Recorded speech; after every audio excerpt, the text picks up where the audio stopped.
이 나라가 참 우습다는 생각이 들어요. 힘없는 서민이라면 없는 제도 뒤집어 씌워서 한 가정을 진짜 완전히 몰락시키는 이런 행동, 과연 정부가 한 가정을 이렇게 만들 자격이 있는 것인지 진짜 묻고 싶죠. 아빠가 국가를 위해서인데 나라에 대한 배신감이 좀 들어요. 제 남편은 성격이 일단 책임감이 되게 강했고요. 일단 마음이 되게 여렸어요. 그러니까 제가 연애할 때도 그렇고 결혼해서도 그렇고 보면은 길거리에 지나가는 뭐 어르신들 이렇게 무거운 거 들고 가시면 모르는 사람이잖아요. 근데도 가서 짐도 들어드리고 과일 같은 거 사서 나올 때 혹시 우두커니 앉아있는 노인분들 보시면 하나씩 건네드리고, 그리고 또 생활력도 되게 강했어요. 가족끼리 캠핑 같은 것도 많이 가는 자식들 생각해주는 그런 아빠였습니다. 딸바보죠.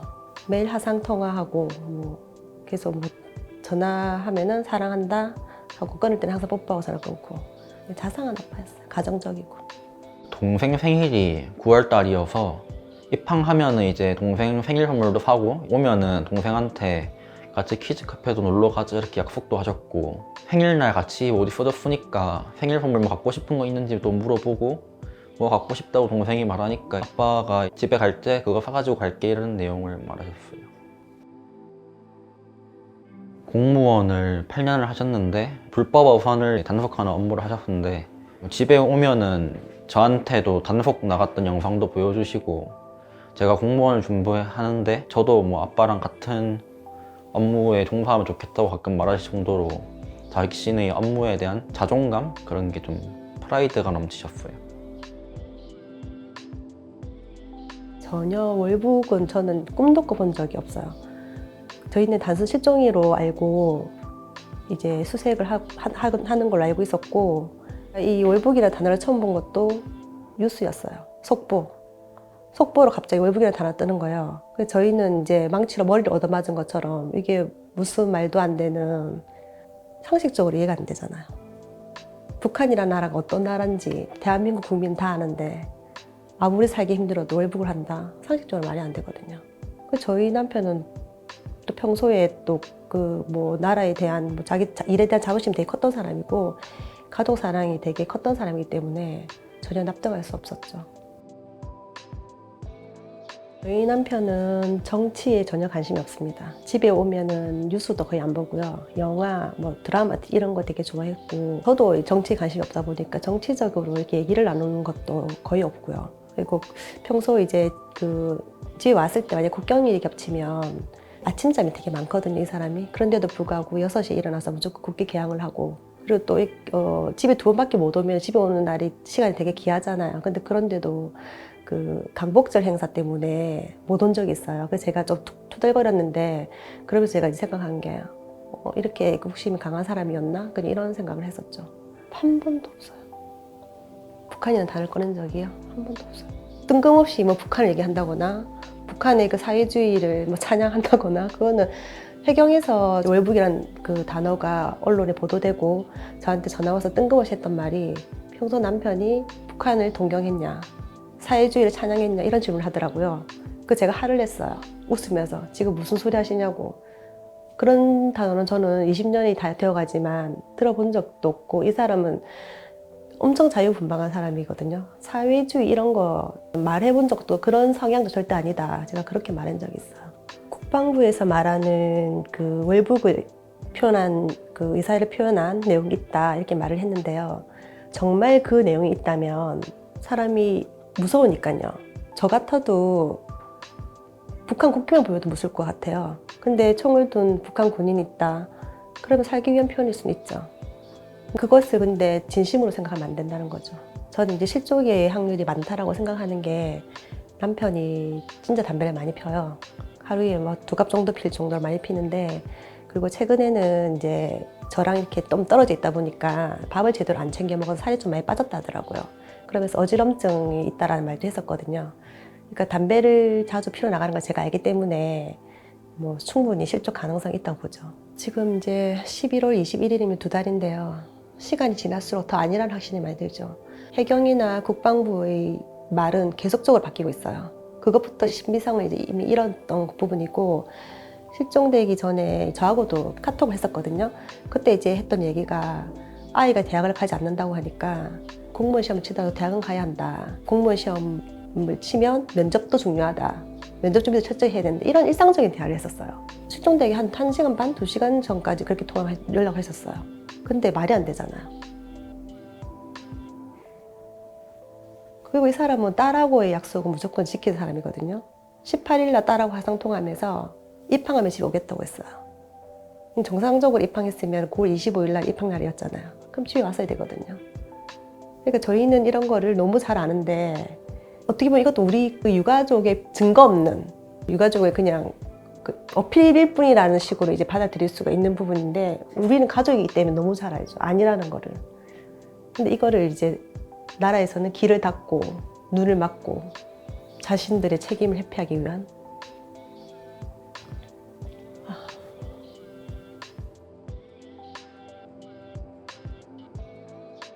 2000년도에 이 사람을 처음 만나서 지금 20년인데 그런 적이 한 번도 없었습니다. 없었고 최근 1년 동안 아마 그런 일이 있었던 것 같습니다. 근데 이제 제가 말씀드리고 싶은 거는 이 사람의 47년이라는 삶이 있잖아요. 거기서 최근 1년이라는 그 시간으로 이 사람이 이때까지 살아온 47년을 해석하면 안 된다는 거죠. 도박빚이 있었기 때문에 월북을 했다. 그거는 도피성 월북이다. 해경이 이 사람의 심리 검사를 한 게 아니잖아요. 그래서 진단이 있었던 것도 아니잖아요. 본인들은 도박이 있었기 때문에 그렇게 했을 거라는 추측성 발언을 지금 하고 있거든요.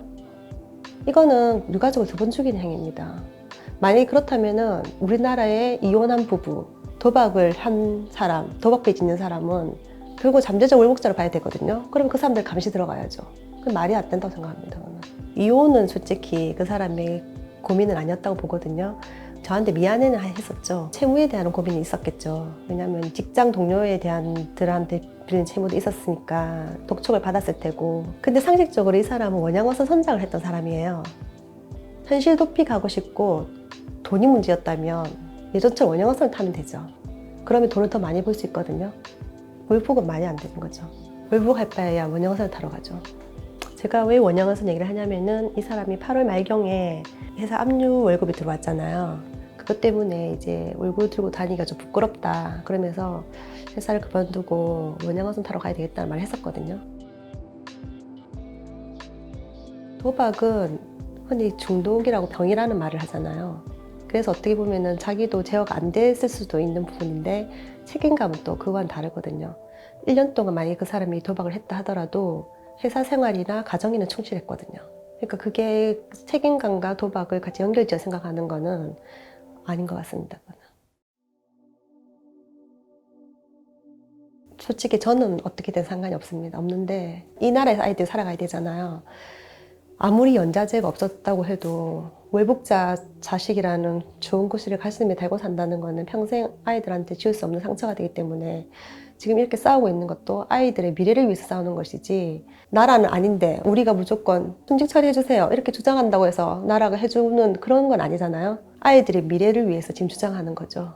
아이들이 지금 상속자이기 때문에 상속자한테는 재산과 채무가 모두 상속이 되는데요. 제가 해경에 듣기로는 실종 후 1년이 지나야 사망 신고가 된다 하더라고요.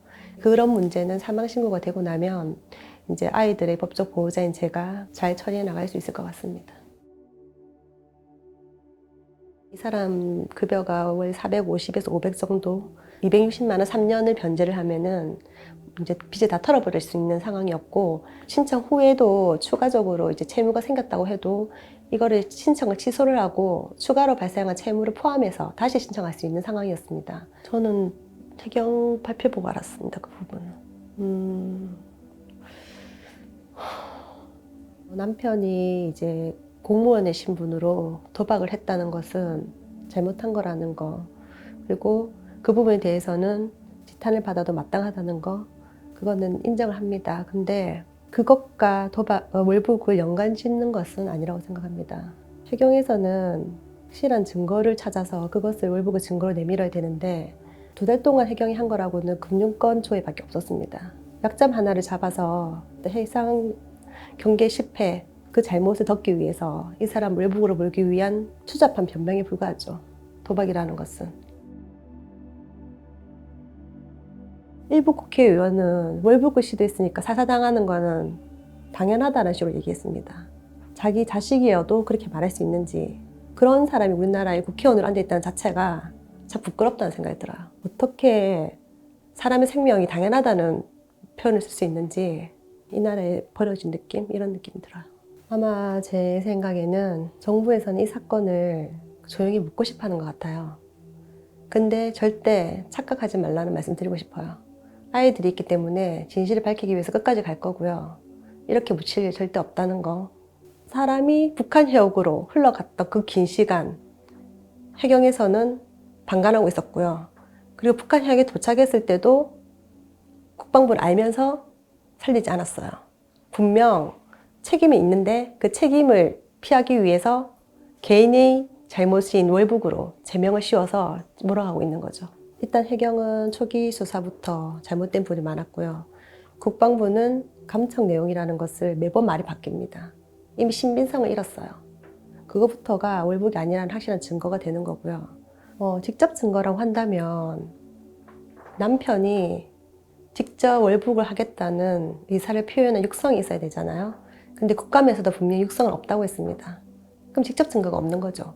정황만으로 지금 이렇게 진짜 한 가정의 가장이었고 이 나라의 공무원이었잖아요. 그런 사람이 이렇게 월북으로 몰고 있다는 것은 진짜 이 나라에 대한 배신감이 너무 많이 들죠. 이번에 국방부에 아주버님이 들어가셨을 때도 비밀 서약을 하신다고 하셨어요. 그런데 또 공개를 안 했고 그것을 보여줄 수 없다라고 한다는 거는 증거가 없다라는 거죠. 그거는. 시정연설에서 대통령님께서 이 사람의 사건을 두고 피살이 아닌 사망이라는 표현을 쓰는 거 보고 좀 참담한 마음이 들었죠. 나라에 대한 배신감? 이 나라의 대통령이라는 분이 북한에서도 인정한 사살을 사망이라는 표현으로 조심스럽지 못한 표현을 했다. 그 유가족의 가슴에 빗을 꽂았다. 그런 생각이 듭니다. 저는 지금도 북한 해역에서 이 사람이 끌려다니고 사살당하고 하형당했다. 이 생각을 하면 지금도 잠을 못 자거든요. 너무 끔찍하니까요. 근데 이게 참 웃긴 게 분명 가해자는 있는데 잘못했다고 사과하는 사람 아무도 없어요. 단 한 번도 국방부나 정부에서 유가족한테 연락해서 이 사람이 사망했습니다. 시신이 불태워졌습니다라는 말을 해준 적이 없어요. 모든 걸 저희는 언론에서 듣고 알고 있고 어떻게 한 집안의 가장을 그리고 8년 동안 나라를 위해서 일했던 공무원이라는 신분을 가진 사람을 이렇게까지 외면할 수 있는지 제가 대한민국의 국민이라는 것이 참 원망스럽다는 생각이 듭니다.